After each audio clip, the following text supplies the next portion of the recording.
Among the little islands that dot the Atlantic, there is none more picturesque than sunny Madeira, which suggests to us a garden in the sea. The story is told that Madeira owes its discovery to a romantic young couple who eloped from England in a boat that was shipwrecked upon its coast over 500 years ago. Although the young lovers found themselves in a veritable garden of fruit and flowers and singing birds, the hardships of their voyage soon brought their adventurous romance to a tragic conclusion. They died a few weeks after landing, but their companions succeeded in building a crude vessel in which they ultimately arrived on the coast of Portugal.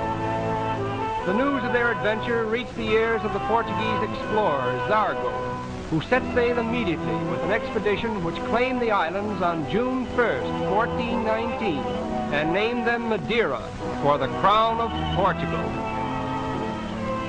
And now, 5 centuries later, we arrive at Funchal, the capital of Madeira, which is still a Portuguese possession.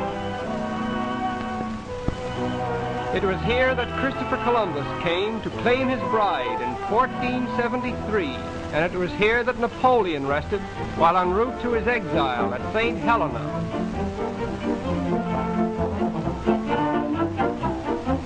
The Carrow sledge is typical of Madeira. It was first introduced by a British Army officer for the convenience of his wife, who was an invalid. The idea so appealed to the native people that they adopted it as their chief medium of transportation, although automobiles are now trying in vain to compete with it for tourist patronage. The streets are covered with small, closely packed cobblestones, which receive a high degree of polish and also considerable grease from the lubricated runners of the numerous conveyances constantly passing over them. It is the duty of one of the teamsters to place a piece of grease-soaked cloth upon the roadway in such a position that the runners of the carrow pass over it and thus oil their way along.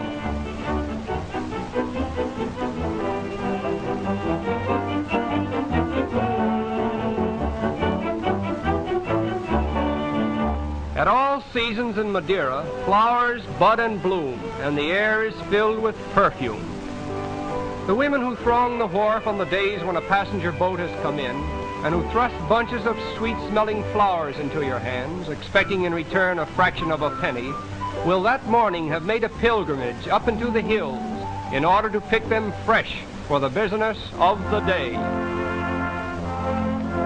The Madeirans are devout Roman Catholics. They rarely stir from home, save to make a pilgrimage to some religious festival, and in most cases living all their lives and dying on the soil of their forefathers. A large percentage of these people are the descendants of the famous explorer Zargo, who was knighted and made the first governor of the island in 1425. Shortly after Madeira was claimed by Zargo for Portugal, the king ordered 3 young noblemen to go from Portugal to Madeira to marry Zargo's 3 daughters, giving them large grants of land, which are still in the possession of their descendants. When Zargo first arrived, this picturesque little island was covered with dense woods, suggesting to him the name Madeira, which means wood in Portuguese. To clear these woods at a place in which to build a settlement, Zargo ordered them to be burned, and according to Portuguese history, the fire once begun burned for 7 years, reducing every tree to ashes. An excursion to the summit of Madeira's highest mountain and the descent by basket sledge along this cobblestone path affords the chief thrill of a visit to Madeira.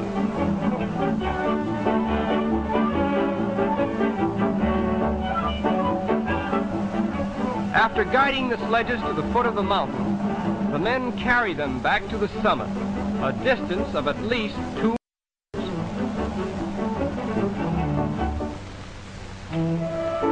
When we admire Madeira needlework in the smart shops of London, Paris, and New York, it is difficult to realize that much of it originated in these humble surroundings.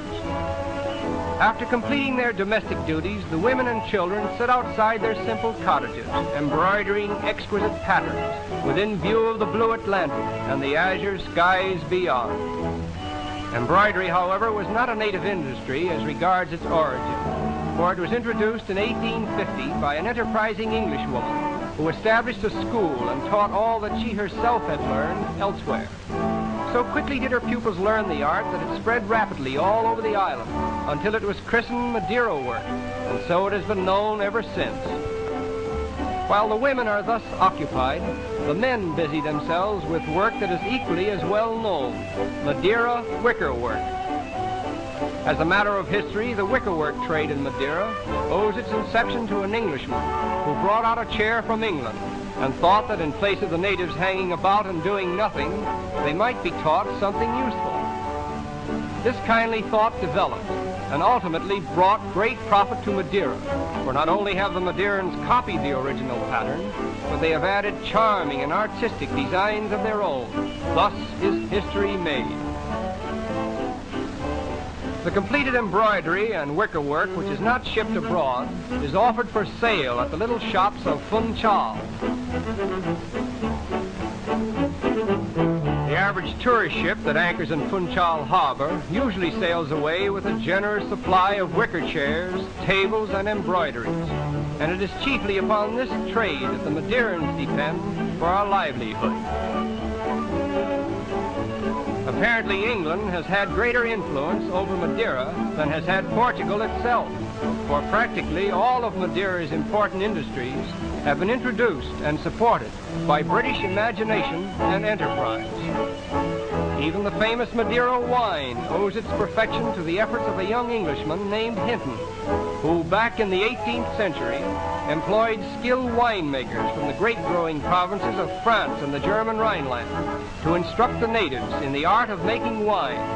And as a result, the demand for Madeira wine eventually exceeded the supply. The revenue obtained from the sale of this famous wine has helped to build at least a few of the more elaborate residences which exemplify the Madeirans' natural love for things artistic.